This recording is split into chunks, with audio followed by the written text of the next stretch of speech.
Hi, I'm Sheila O'Malley from sheilaomalley.ie. The most important thing that I tell parents is to parent the parent. And it doesn't take long for people to know what I mean when I say take care of the parent. Think about all the things that you do in looking after a child. You know, if the child is tired, you put the child to bed early. So what about doing that for yourself? You know, you take time to feed the child, but are you eating on the run and all of that? Same scene can play out, that the kids can be bouncing around at home, but maybe the kind of day I've had can determine how I react when I walk in the door. If I've had a bad day, I can come in and lose it, and if I've had a good day, I wouldn't have as much of an issue with it. So that's why I'm really saying that I think that if parents can be calm, it's sort of like how you are determines how it goes. So the calmer I am, and this is in my own life, I have found that I create calm. Now that's easier said than done, because everywhere I go people are a bit overwhelmed. But really my response to that is to say, what is it you need to do for yourself? And you know, I just completed 3 years in a multinational working with a large number of working parents. And I remember that time and time again they all said what they took away most of all was keeping my cup full, Sheila, was a game changer. And I think we all know what that means. It really means that you can't take care of anybody until you first take care of yourself. So it's almost about saying, I deserve time. And actually getting your diary or your phone out and just putting you in the diary.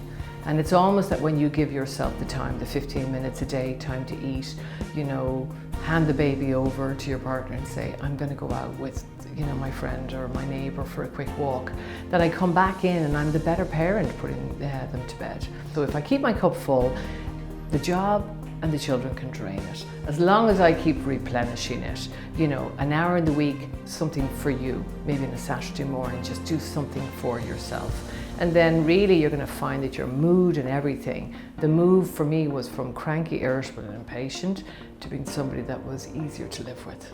So another tool, you know, that parents find really, really helpful is 8 minutes a day makes a child feel loved, valued and secure. It's almost that when I come in the evening, you know, their battery's flat. They've missed me all day and they need time. And the best thing I can do is to give the time. Otherwise they're going to demand it through their behaviour. And I've had countless parents say to me, Sheila, that worked like magic.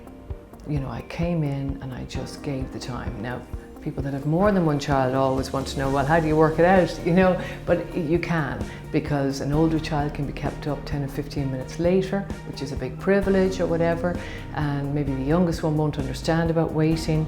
If you give time, you're connecting with the child, you're interested in the child, and the impact that has is that their needs are met.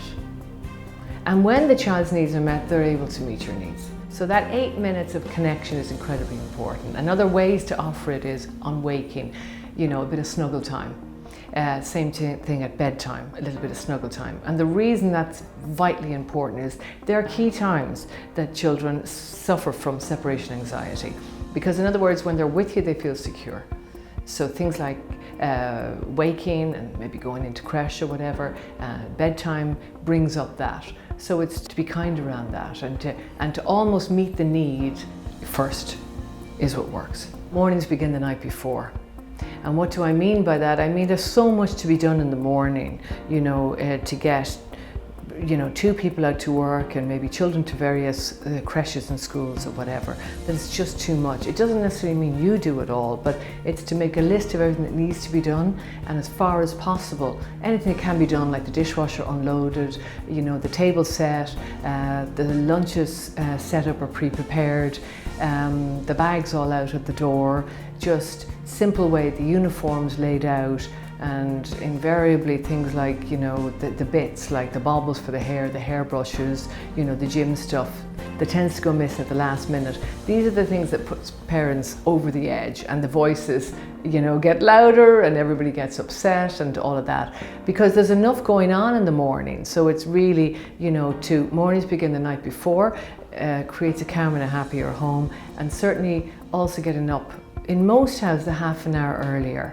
really also adds to that calm and happy home. You know, what I guess I'm trying to put across is that I think it's about keeping ourselves calm. I certainly wasn't a calm parent, and I regret that, but I always did my best, and I know that every parent does their best. And we don't have to be perfect. I want to say that we only need to be good enough, and we have a lot on our plate. But one thing that matters is that, you know, use the breath to calm is such a great tool. It's something that most parents don't actually do. So that means that if war is breaking out at home, you know, just breathe. I like to call it put a breath in it. And what do I mean by that? Well, certainly what I did was, in my home, and it did make a difference, was, you know, breathe in for 3 and breathe out for 6. The out breath is what brings the shoulders down from the ears, relaxes the muscles. And when you do it, over time they will do it. And I've seen this in my own home. It took a while, but they actually did model the behavior, because behavior follows behavior. So when I was raising my voice, everybody else had to raise their voice to be heard. When I changed my tone to a calmer tone, to a quieter tone, to a kinder tone, everybody else lowered their voices because they no longer needed to shout. And shouting has become the new smacking.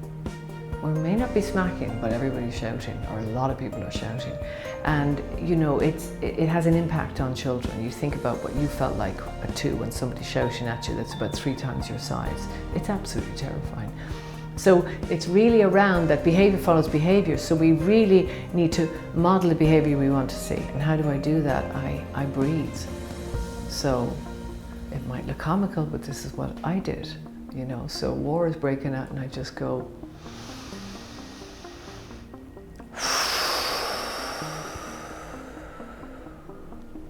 first of all, they think you've gone crazy and they stop everything they're doing because they have no idea what's going on. So that in itself gives a small bit of respite. And then you just tell them how you feel about what they're doing. I feel really upset and I need it to stop. Why don't we all do our breathing? And you get them. So you say, big breath in, big breath out. And here's the laugh.